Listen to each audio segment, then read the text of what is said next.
Here are the top stories of the news. 23 killed, 108 others injured after three bomb blasts were detonated in Borno State. President Bola Tinubu departs Abuja for state visit to United Kingdom. On the foreign scene, Israel says Iran's security chief and the commander of internal Basij militia have been killed in strike. Good afternoon. Welcome to Spring News 12 on Western Spring Television. My name is Olufemi Alibe.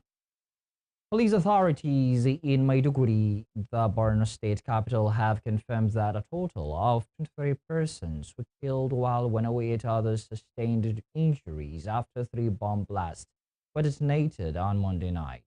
The spokesman of the command, Nahum Kenneth Daso, who disclosed this in a press statement on Tuesday, however, said normalcy has returned to the state capital before they explained that following the incidents, a combined team of police tactical units of the military and other joint security operatives was swiftly deployed to the affected areas. Meanwhile, joint security operatives have increased their presence and surveillance across Maiduguri and its environs to prevent further incidents. The renewed assaults have wrecked a year-long peaceful stretch in the city, which had become a relative oasis of calm as Nigerians' long-running insurgency was pushed to the rural hinterland. Meanwhile, President Bola Tinubu has commiserated with the people of Borno State following the recent terrorist attacks in Maiduguri, describing the incidents as desperate attempts by insurgents to instill fear. In a statement on X on Tuesday, the president expressed grief over the loss of lives and extended sympathy to the injured and affected families, assuring residents of the federal government's commitment to restoring security. He stated that the attacks were a sign of increased pressure on terrorist groups by Nigerian security forces. The president reaffirmed his administration's resolve to intensify operations against insurgents across the country.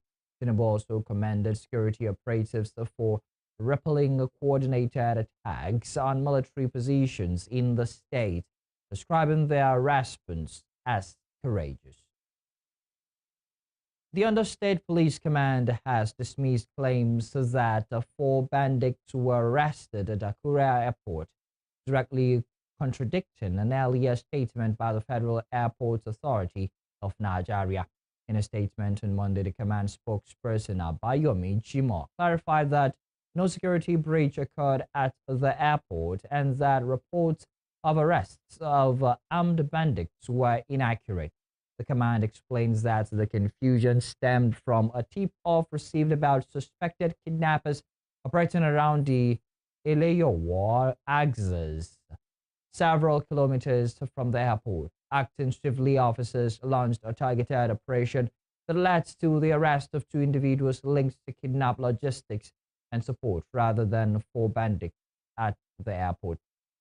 The command said preliminary investigation reveals that the suspects were kidnap logistics suppliers, aiding kidnap activities within the state. The police reassured residents that security around critical infrastructure, including the airport, remains intact and uncompromised. The Federal Capital Territory Police Command has dismissed reports alleging that suspected bandits issued a threat letter to attack communities in the territory. The police described the report as the handiwork of mischief makers seeking to cause panic. Reports had emerged on March 15 and 16, 2026, claiming that suspected bandits sent a letter through a student of a private school in Kungboku community, threatening to attack the village and the neighboring Pays community. According to the reports, the alleged threat was said to be in retaliation for the killing of a bandit commander during a recent security operation conducted by the police anti-kidnapping unit in collaboration with personnel of the 7th Guards Battalion of the Guard Brigade. In a statement on Monday, the police public relations officer SP Josephine Ade said the police had found that the letter did not originate from bandits but from individuals seeking to instill fear in the affected communities. Despite the findings, the police said security personnel have been deployed in and around the affected communities to forestall any possible attack and reassure residents of their safety.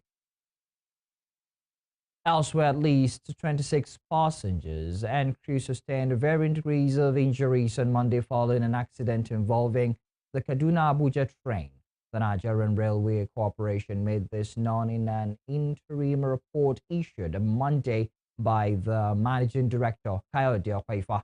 Okwaifa explains that the train departed Rigasa in Kaduna at 7:15 a.m. and was approaching Aksham station around 9:16 a.m. when a loud bang was heard after the power car and a trailing locomotive collided with one of the passenger coaches. He noted that the incident, which occurred around kilometer 50 to 51, was likely caused by a fault in one or more couplers, adding that investigations were ongoing. Following the incident, the affected components were detached from the train before the journey resumed.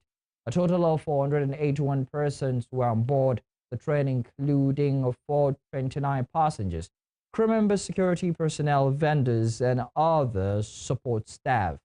Of the figures, Okwaifa said 26 people sustained varying degrees of injuries, including passengers, medical crew, cleaners, and security personnel. Than it is, I want to say there was an incident which you can describe as an avoidable accident. It is a single train accident, not as if two trains collided. We adopted, after the Asham accident, we adopted the airline methodology that for every train there will be two engines instead of one, so that if there is an incident, the second engine will move the train. In this case, we took off from Rigasa here this morning, and we discovered that something happened to one of the engines overnight, and we decided not to go with that engine. So we sent a backup engine. So the train was almost at the destination, but the crew still decided to join the backup engine to the main train instead of just following the engine. And somewhere along the line at Asham, there was a collision from that back engine, which was not the one driving the train. It hit the power car, the one that supplies the electricity, and that one hit the last passenger coach. So in that last passenger coach, you have 88 passengers. It was among the 88 that you have those who are injured. So we have so far recorded 22. We have learned people have announced passengers on the half injuries. People have announced all sorts of numbers based on the number that are in the coach, assuming that was the basis. And then what I've heard is a lot have also said 100 standard. It is not expected to have this kind of thing, but when it happened, it took the engineers on board to detach, because the train has to continue its journey. But for it to continue, it cannot continue when there is an accident. So they have to detach the accidented local power car and the coach off, and the train took off. In other news, President Bola Tinubu has sworn in Taiwo Delay as Minister of State for Finance at the Aso Rock Presidential Villa, Abuja. It comes 5 days after the Senate confirmed Oyedelei's nomination through a voice vote, following an extensive screening session that lasted over 2 hours. Oyedelei hails from Ikaram, Akoko, in Ondo State, and brings over 2 decades of experience in fiscal policy and tax administration to the role. Before his nomination, he served as chairman of the Presidential Committee on Fiscal Policy and Tax Reforms, which spearheaded a comprehensive overhaul of Nigeria's tax system. This is a very, very good day. And Taiwo, I thank you for accepting to serve your country, your motherland. you have written the entire tax policy of this country, that it was obsolete, archaic, and fundamentally against every progressive thinker. You are just a very dedicated and highly determined individual. It didn't take much for me to decide where you fit and where you need to be to further help the country. It is a very challenging job to look at the fiscal policy and responsibility that comes with it at the time that economic stability is being experienced, but without exponential growth. It is always very difficult, but you feed the bill. President Bola Tinubu on Tuesday departed Abuja for a state visit to the United Kingdom, the first by a Nigerian leader in 37 years.